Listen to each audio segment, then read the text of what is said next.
ഈ വീഡിയോയിൽ നമ്മൾ പഠിക്കാൻ പോകുന്നത് VLOOKUP എങ്ങനെ ചെയ്യാമെന്നുള്ളതാണ്. അപ്പോൾ നിങ്ങൾ കാണുന്നുണ്ടാവും ബാർകോഡ്സ് എല്ലാം അലൈൻ ചെയ്തിട്ടുണ്ട്, കുറേ നമ്പേഴ്സ് അലൈൻ ചെയ്തിട്ടുണ്ട്. ആ നമ്പേഴ്സിന് മാച്ച് ആയിട്ടുള്ള നെയിംസ്, ഐറ്റം നെയിം എന്താണെന്ന് നമ്മൾ ഷീറ്റ് 1 നിന്ന് എങ്ങനെ VLOOKUP ചെയ്യുന്നുള്ളതാണ്.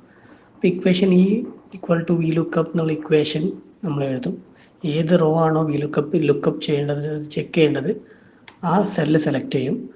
എന്നിട്ട് ടോട്ടൽ നമുക്ക് ഏതൊക്കെ ഫീൽഡിൽ നിന്നാണ് ഇത് ഐഡൻറ്റിഫൈ ചെയ്യേണ്ടത് എന്നുള്ളതിൻ്റെ മൊത്തം നമ്മൾ സെലക്ട് ചെയ്തതിന് ശേഷം സെക്കൻഡ് കോളം, അതായത് 1 എന്ന് പറയുന്നത് ബാർകോഡ് കോളം, 2 എന്ന് പറയുന്നത് നെയിം കോളം. അപ്പോൾ 2 ആണ്, നെയിമാണ് നമുക്ക് കിട്ടുന്നത്. അപ്പോൾ 2 ഇട്ടിട്ട് നമ്മൾ 0 എന്ന് പറയുന്നത് ട്രൂ മാച്ച്, കറക്റ്റ് മാച്ച് ചെയ്യും.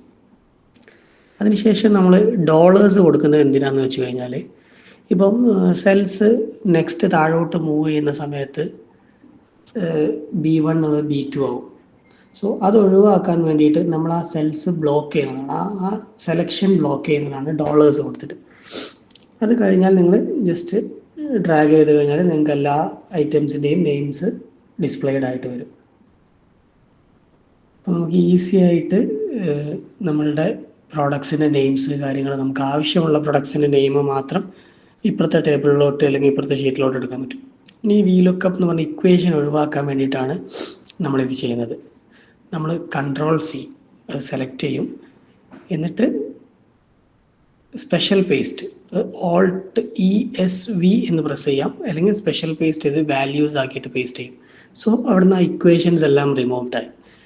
കാരണം നമ്മൾ വേറൊരാൾക്ക് ഇത് ഫോർവേഡ് ചെയ്യുക കാര്യങ്ങളാണെങ്കിൽ ഇക്വേഷനിൽ എന്തെങ്കിലും ചേഞ്ചസ് വരികയാണെങ്കിൽ അത് നോട്ട് ആപ്ലിക്കബിൾ എന്ന് കാണിക്കും.